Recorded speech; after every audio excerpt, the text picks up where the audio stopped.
Hello, my name is Jeff Parfitt and I'm the new Director of Chirp Maritime. I'm very pleased to be taking over from John Rose, who captained our ship with great success, culminating in our 2017 Safety at Sea Award, a fitting farewell gift for John after 4 successful years at the helm of Chirp. Today we are in the magnificent simulator at Ectis, the leading electronic chart company whose navigation technology is of course in daily use on every ocean.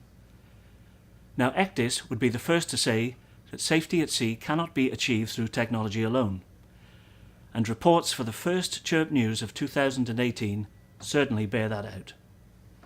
But every problem has a solution which we can offer to you through the combined experience of the Chirp Maritime Advisory Board.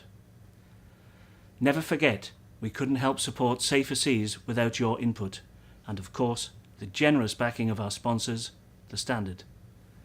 Many thanks indeed, all round.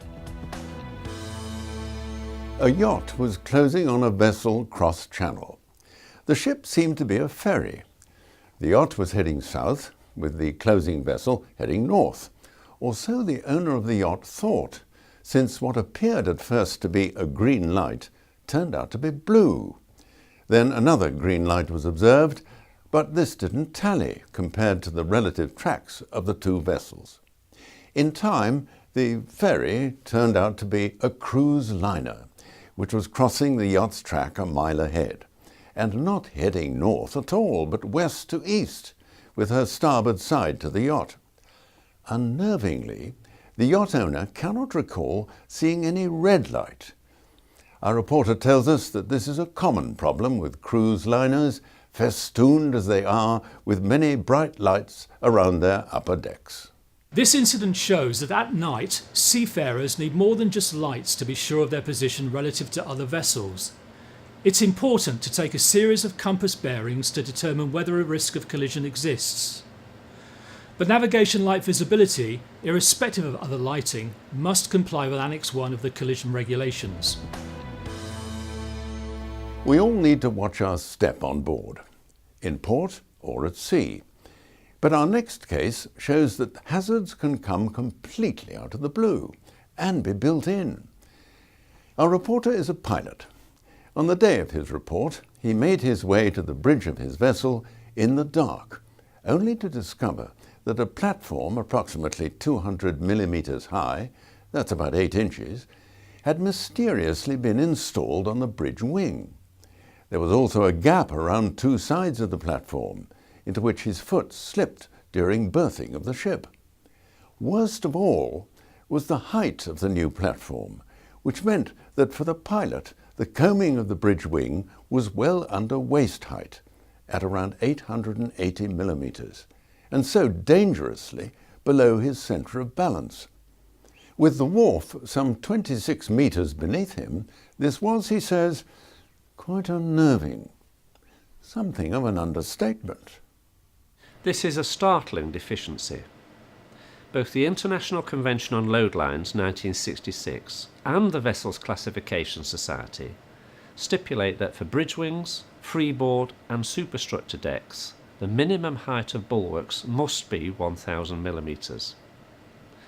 The company's port captain acknowledged the fault and agreed to follow up, with a risk assessment to be conducted until the deficiency is corrected.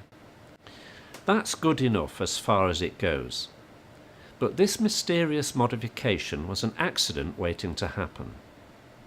Both ship managers and flag state surveyors should have spotted it and put it right. No injury or worse on this occasion, thankfully. But such definitely unnerving incidents drive home the risk of trip hazards at night, and the absolute need for a minimum bulwark height on the upper decks of your ship. Now, a sorry tale of a helping hand that turned out to be anything but. A yacht was hit by engine trouble at the mouth of a river, close by her owner's club. A nasty swell had developed, with winds working against the ebbing tide. The club launched a rib to assist, manned with a qualified crew. But though a line was passed to the yacht, Wind and tide at the location led to the rib being swamped and capsizing. The crew of the rib climbed onto the upturned hull of their craft to await rescue alongside the yacht. The Coast Guard was called and all crew members of the rib were rescued. The yacht released the rib, but her faulty engine could make no headway against the ebb. Deploying the anchor failed to save the day, and the yacht beached. Fortunately, local rescue services were able to resolve the situation safely. This incident, which as you can see could have turned really nasty, shows that at sea good intentions are not enough. Here we have a situation where a position of relative safety rapidly became an emergency, underlining the vital importance of calling the right rescue organisation in good time. About the only positive aspect of the incident is the way the kill cord cut the rib's engine when its crew went into the water. For the rest, the key is, if in peril, call the experts, and call them quick. Well, that's it for the first Chirp News of 2018. Thank you for watching. Please do get in touch with us if you have any incident or near miss to report, large or small. Everything you tell us will be treated in strict confidence. And if you're wondering whether you should make a report, stop and think for a moment. The guidance we give can save lives at sea, but we can't give it without your help. We wish you calm sailing and safe homecoming. Chirp Maritime, putting the mariner first.